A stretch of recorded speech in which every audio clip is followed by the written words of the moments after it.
Hello, music fans. You're watching Death by Unicorn, and this is my top 10 favorite albums of June 2024. If you like metal, rock, and progressive music, you've come to the right place. Let's jump right in with my number 10 of the month, which is Pepe Deluxe. I should say before I start, all 10 of these are very close in quality. It was really hard to order them, but I am trying to order them. So I'm putting Pepe Deluxe Comix Sonix. Pepe Deluxe is the band, Sonix is the name of the album. I would put that in my number 10 spot. This is art rock with neo psychedelia, electronica, hip hop, baroque pop, and progressive rock influences all in there. A very interesting and unique blend of genres. If you want to get a feel for how weird this is, I'd say check out Back from the Future with Goldfinger and Kay, which is one of the weirdest, possibly the weirdest track on the album. It was also the first track I heard as they released it as an early single. Another great track on the album to check out is From the Mouth of Elmer McCurdy. Sonix is the sixth album by Pepe Deluxe. They're a Finnish band. Everything I've heard from them has just been very eclectic and weird. If you're a fan of bands like Bent Knee, King Gizzard, and the Lizard Wizard, I think you'll like this due to the genre hopping and experimentation. Maybe also fans of Mr. Bungle will like it as well. The song Sweet Baby Son also gave me some Mike Oldfield vibes from time to time, especially in the parts with female vocals. The whole album has an interesting blend of male and female vocals that are sometimes catchy, but other times bizarre, and the genre mixing is just very unique. You really don't hear too many albums with a combination of the proggy drumming that you hear sometimes, but then other times it just sounds like sampled beats with record scratching and male and female vocals and horns from time to time, just all over the place. If that sounds good to you, check out Pepe Deluxe and Sonix. I feel like this could rise up in my rating over time as I become more comfortable with the weirdness. But for now, I've slotted in at number 10 of the month. Number 9 of June 2024 is Sunburst and their album Manifesto. This is progressive power metal. Check out the song Hollow Lies for a preview. And it's the second album by this Greek band. Sunburst features great guitar playing and solos, powerful vocals with all clean singing, in an almost operatic style with vibrato for fans of Jeff Tate and Bruce Dickinson style vocals. Fans of Symphony X should like this band as the guitar riffing and soloing reminds me of them. So check out Sunburst Manifesto if that sounds good for you. Coming in at number 8 is Replacire. I should really look up how to pronounce this band name, Replacire, and their album The Center That Cannot Hold. This is technical death metal with thrash metal, melodic death metal, progressive metal, and heavy metal influences all in there. Check out the song Bloody Tongued and Screaming for a preview of this. This is the third album by this American band. They feature a guitarist that I really enjoy named Kaipa Kyer, and he has played with Native Construct and has also released great instrumental prog metal as a solo artist. He's also collaborated with me on my channel on my song called Periphery that features him on a guest guitar solo, which is just a mind-blowing display of virtuosity. Check it out on my YouTube channel, Bandcamp, and SoundCloud. Now, I heard the title track from The Center That Cannot Hold, which was released ahead of time as a single, and it is just intense, brutal, heavy, technical, fast guitar playing. The whole album has the same intensity and speed, but there's a couple of nice moments that slow down the tempo as well. Check this album out if you're a fan of bands like The Faceless. The second single, A Fine Manipulation, sounds even more like The Faceless. Most of the vocals are harsh, but that song even had some clean vocal moments. My favorite track on first listen was the opening track, Bloody Tongued and Screaming, which just punches you right in the face at the beginning of the album. Number 7 of June 2024 is Kaipa and their album, which is another hard thing to pronounce, Sommargryningsljus, some Swedish word there. This is symphonic progressive rock with jazz fusion influences. Check out the song Like Thousand Dawns for a preview of this. It's the 15th album by this Swedish band. I think they started way back in the 70s, so they've been going for a while. If you're a fan of bands like the Flower Kings, Yes, Genesis, Carvagen, and Is, I think you'll like this. The singles I heard ahead of time by Kaipa just had great keyboards. That continues on the whole album. One of the singles featured mostly female vocals, while the others featured a great mix of male and female vocals. That blend of male and female vocals continues throughout the whole album. Guitar playing is great on this album from Per Nilsson, just like the keyboard playing. In particular, I noticed a lot of nice licks on the song Like Thousand Dawns, and that made it kind of stick out to me. There's lots of cool odd time signatures used on this album. The 6th track, Spiderweb Train, is also a prog epic that's 15 minutes and 32 seconds in length. So check out Kaipa and their album Sommargryningsljus, if that sounds appealing to you. And number 6 is the Omnific with The Law of Augmenting Returns. This is instrumental progressive metal. And for a preview, check out the title track. This is the second album by this Australian 2-bass, 1-drummer instrumental prog metal band. You don't hear too many bands without a guitarist or keyboardist, and you especially don't hear too many bands with 2 bass players, especially playing instrumental prog metal. I can't think of any other band that does this. Now, they play the bass in a very melodic way, like a lead instrument, like they're guitar shredders. I saw the Omnific live before, and they put on a great live show as well. The drum playing on here is also amazing. If you're a fan of instrumental prog metal bands like Animals as Leaders, Intervals, Chon, and Polyphia, check this out for sure, but this band definitely has their niche sound to them.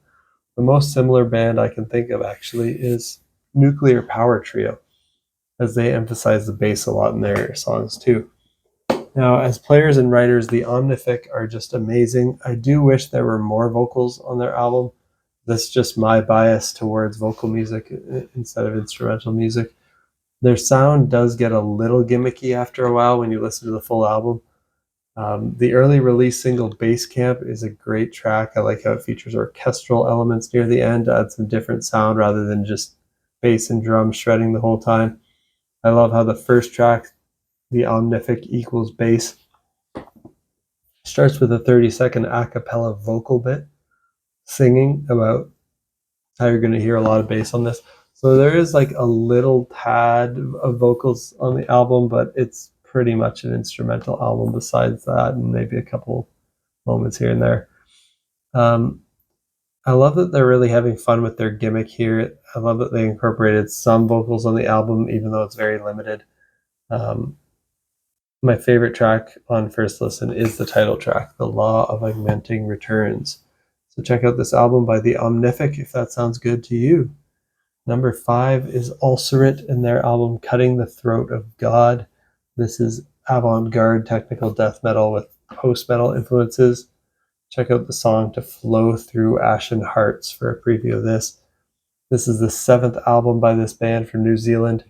And I haven't heard all of their albums yet, but I did think that their last album from 2020 called Stare Into Death and Be Still was also excellent. In fact, I should say every album on my list today is in my excellent tier. I don't think there were really any near masterpieces or masterpieces that came out in June, but it was like a solid deep month for excellent releases. The singles that came out here by Ulcerate were just excellent. I expected great things from them after I heard the singles, and they really delivered. This album would be great for fans of crazy, dissonant death metal. If you like those like really guttural, growly vocals the whole time, but you want a cool avant-garde and atmospheric vibe to everything, then you'll like this. If you like bands like Ad Nauseum and Artificial Brain, then you should like Ulcerate, Cutting the Throat of God. Number 4 is Julie Christmas and her album Ridiculous and Full of Blood. This is, how would you even describe the genre of this? Post-metal, I guess, but it's a unique sound. Check out the song End of the World featuring Johannes Persson of Cult of Luna. That was my favorite track on the album. This is the 3rd album by Julie Christmas. She's an American artist, and I love her collaborative album with Cult of Luna from 2016 called Mariner. It's my favorite Cult of Luna album. All of her solo stuff that I've heard sounds good too, but I've never listened to a full album by her until this, well, besides Mariner, until Ridiculous and Full of Blood. But before the full album, I did hear 2 singles ahead of time. That's what got me interested in checking it out. They were called Not Enough and Supernatural, both great. Upon listening to the album, some of my favorite tracks were Thin Skin, which is an awesome song. It has some parts in 7, some parts in 4 beats per bar. And End of the World, which features Johannes Persson, who I mentioned. He does guitars and vocals in Cult of Luna. So this track sounds the most like her collaboration with Cult of Luna, which I love. Julie Christmas reminds me a bit of Chelsea Wolfe in that they both collaborated with metal bands, Chelsea Wolfe collaborating with Converge, and they both have a very distinct sound that blends genres and is hard to describe, but they definitely have a darkness to them. So check out Julie Christmas, Ridiculous and Full of Blood, especially if you like bands like Cult of Luna and if you like Chelsea Wolfe. Number 3 is Evergrey and their album Theories of Emptiness. This is progressive power metal with a little bit of gent influence brought in on this one. Check out the song Cold Dreams featuring Jonas Rensky and Selena England. This is the 14th album by Evergrey. They're a Swedish band, and every album I've heard by them has been at least good. And this one I think is excellent. I think it's one of their better albums in their catalog, but I do feel like they never quite cross the border from excellent into near masterpiece or masterpiece level. Even though they're very capable musicians, I think the only negative criticism that I would give for this is it kind of does play it a little safe. It's not super progressive or pushing any boundaries. But this is good music for fans of Symphony X and Stradivarius. Just great guitar riffing, great guitar playing, great vocals. This album starts to bring in a little more gent influence than their past work, and it mixes that into their progressive power metal sound. There's some more low chugging and syncopated guitars on here with some more groove than usual. There's a song that features the guest vocal performance from the singer of Catatonia, Jonas Rensky, called Cold Dreams. So that's the one to check out for sure if you want to hear this. And almost all the vocals on this album are clean singing from Tom England. I sometimes like to call him the Michael Bolton of progressive power metal. He has a really great voice, is technically impressive, but he does have a bit of cheesiness to it, so you do have to be ready for that. But Cold Dreams also features some harsh vocals from Jonas Rensky, and it's really interesting hearing him doing harsh vocals and growls again, because he doesn't do them anymore in his main band, Catatonia. Check out Evergrey, Theories of Emptiness, if that sounds good to you. And number 2, I'm putting an EP. Since I'm a Haken fanboy, I have to put Richard Henshall, Mew Volume 1 at number 2 for June 2024. Now this is instrumental prog metal with jazz fusion influences. Check out the song Mew for a preview. And this is going to be the first EP in a trilogy of EPs that he's going to release. So there's going to be a Mew Volume 2 and Volume 3, I think all coming out this year. I really loved Richard Henshall's debut solo album, The Cocoon. This isn't quite as good as that. He, of course, is the amazing guitarist from Haken, although both guitarists in Haken are amazing. But I think I prefer Richard Henshall slightly over Charlie Griffiths, although they're both really good. So hard to pick. The singles from Mew Volume 1 are some of the best, if not the absolute best instrumental songs of the year. I kind of wish he put up all 3 volumes of these EPs together into an LP, though, rather than releasing them as 3 EPs. I was also hoping he would feature vocals, because as much as he can do great instrumentals, I like the vocal tracks that he did on the Cocoon. Check out this album by Richard Henshall. If you like plenty intervals, then you'll like this. And this is probably my second favorite instrumental album of the year so far after Intervals. It's pretty close to rivaling it. Richard's playing and his compositions are just amazing. Check this out, Mew Volume 1 by Richard Henshall. Now we're at my number 1 album of June 2024, which is and Collapsing the Wave. This is symphonic progressive rock. Check out the track There's Hope for a preview of this.